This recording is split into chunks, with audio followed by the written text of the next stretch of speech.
Саламатсыздар ма балалар? Сабағымызды бастаймыз.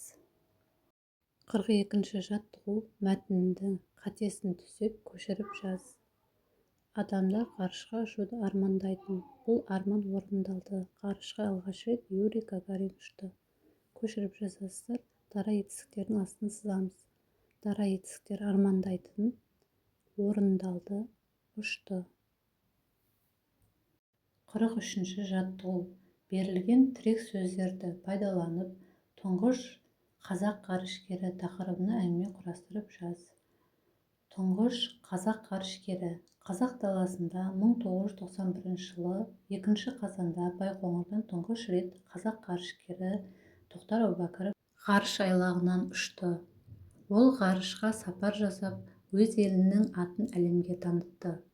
Тоқтар Әубәкіров батыр әрі ержүрек ғарышкер ретінде әйгілі болды.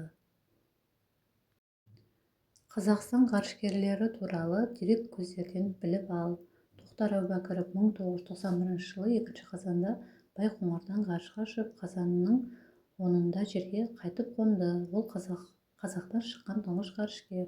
Талғат Мұсабаев қазақтың екінші, ал әлемнің 309-шы ғарышқа 3 рет ұшқан ғарышкері. Айдын Айымбетов 2015 жылғы 2 қыркүйекте ғарышқа ұшып, 3-ші қазақ ғарышкері атанды.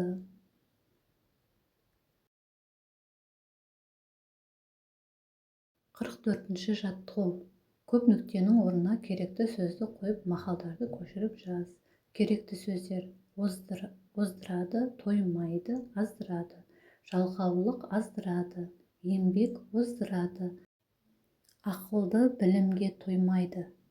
Осылай көшіріп жазамыз.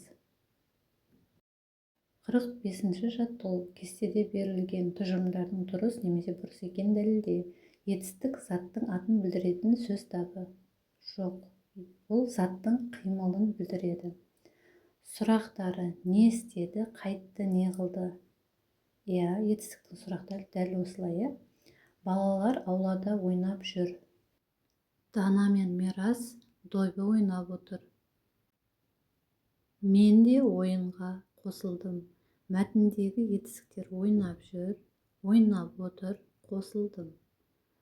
Бұл етістіктер, мәтіндегі етістіктер дұрыс табылған. Ойнап жүр, ойнап отыр, күрделі етістік. Қосылдым, бұл дара етістік. Осымен 114-ші сабағымыз аяқталды. Келесі кездескенше сау болыңдар. Арнаға жазылуды ұмытпаймыз.